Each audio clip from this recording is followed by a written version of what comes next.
Okay, so word of warning. This is a pure erotica book, so obviously kids shouldn't be reading it. There isn't going to be anything really adult, but I am going to be talking about adult subjects that some people would not like minors to hear. I'm just putting it out there, because when your parents catch you watching this, they can't blame me.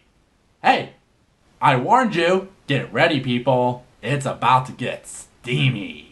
Ladies and gentlemen, boys and girls, people of all ages, my name is David Popovich, aka the Bookworm, and welcome to Bookworm Reviews. Sit back and relax as we dive into The Claiming of Sleeping Beauty, the first of the Beauty Quartet by Anne Rice, writing as A.N. Roquarley.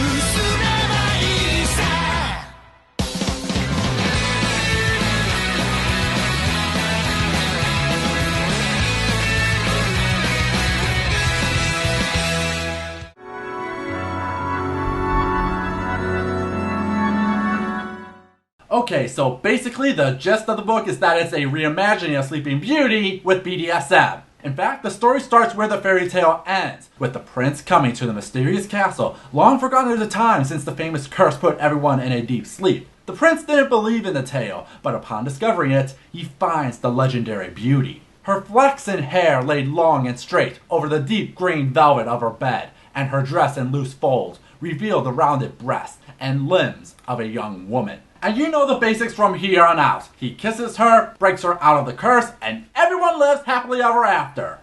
Not really. He drew out his sword, with which he had cut back all the vines outside, and gently slipping the blade between her breasts, let it rip easily through the old fabric. Wait. You are not! Her dress was laid open to the hem, and he folded it back and looked at her. Good night, everybody. No, you are not misinterpreting it. We are not even 2 pages in, and we're right at the first sex scene. And yes, this is how he wakes her up.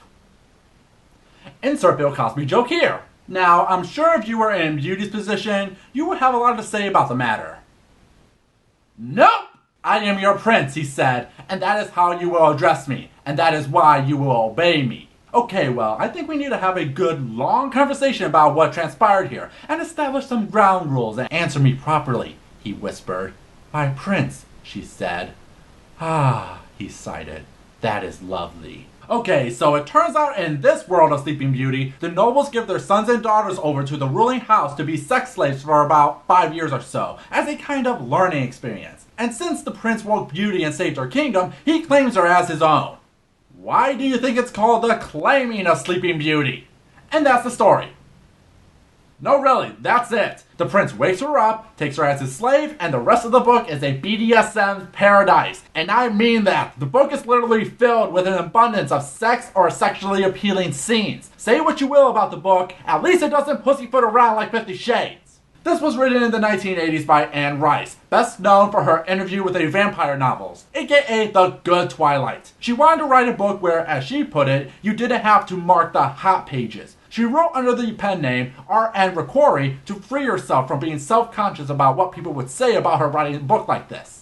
Of course, this has changed since 50 Shades of Grey made erotica super popular. In fact, on this edition, it literally says, if you like 50 Shades of Grey, you'll love the Sleeping Beauty trilogy. The goal was to give the reader a true erotic work based off of a familiar tale, but without going into the weird, creepy, violent territory others go to when discussing similar topics. And my god, if it's not some of the best erotica I've read. I can't showcase any of it because it really does get into graphic detail, like it leaves little to the imagination. From sex with straights, homosexuals, lesbians, to BDSM, spanking, a crap ton of spanking, pony play, humiliation, toys, you name it, it's there. But there is an issue I have with the book. I don't understand why all this is happening. I mean, I understand why it happens, it's to be sexually stimulating. What I mean is, the book doesn't provide a good context as to why all this is happening. Why do the kingdoms give away their prince and princesses to become sex slaves? Why does Beauty accept it so much? We do get an idea of what they are trying to do. My darling, you have a dignity about you that shields you from me, much like your lovely golden hair shrouds you and shields you. Now I want you to surrender to me. And you can paint a bit of a picture, like this is supposed to be a weird idea about teaching spoiled royalty to submit more, or to gain an idea of self-control when they become rulers of their land. They just use BDSM to mold them. I really don't know. They're not so vain any longer. They have great self-control, and often a different view of the world, one which enables them to achieve great understanding. Okay then. And what understanding is that? That's the issue I have with this book. Not the sex or depiction of BDSM. All of that is actually done tastefully. Not once do they go out of their way to physically harm someone. It's that little bit of context that could help explain why everyone is doing what they are doing willingly. Cause without that bit to connect all the dots, I'm just confused over what the hell everyone is asking from beauty. It unfortunately held me back cause with the wrong mindset, you think it's really messed up. And it kinda is, but honestly, this is some of the most accurate depictions of BDSM. Like, yeah, these people are slaves and have painful things happen to them, but they never go out of their way to harm them. Anytime they go too far, they stop instantly, because while it does sound weird, they do care about these people. Because while BDSM is about serving and punishing, it's still done in the context of love. Talk to anyone in the BDSM community, and they'll tell you the same thing. And Anne talks about that too in this book's intro. The readers are invited to identify with and enjoy the predicament of the slaves. The books aren't about literal cruelty. They're about surrender, the fun of imagining you have no choice but to enjoy sex. Beauty slavery is delicious, sensual, abandoned, and ultimately liberating. That's BDSM in a nutshell. And the bigger thing to note is that this is a fantasy, not just in setting, but in its sexual exploration. I can tell you this is no different than any of the free fan fiction you read on the net. The only difference is this is written well. But by being a fantasy, it helps separate the reader from reality. So maybe that's why the context is a little blurry. And while Anne points out she's met people of all backgrounds who love the book, she wrote it to be a release for women and for women to explore. That includes for me the right of every woman to write out her sexual fantasies and to read books filled with sexual fantasies that she enjoys. Men have always enjoyed all kinds of pornography. How can it be wrong for women to have the same rights? This is not for everyone. If the sex sounds like it's too much, then I say pass it. Same if you're looking for in-depth characters and plot.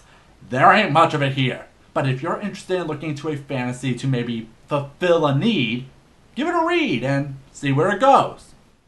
Oh, and yeah, this blows 50 Shades of Grey out of the water. No contest. Christian Grey ain't got nothing on beauty.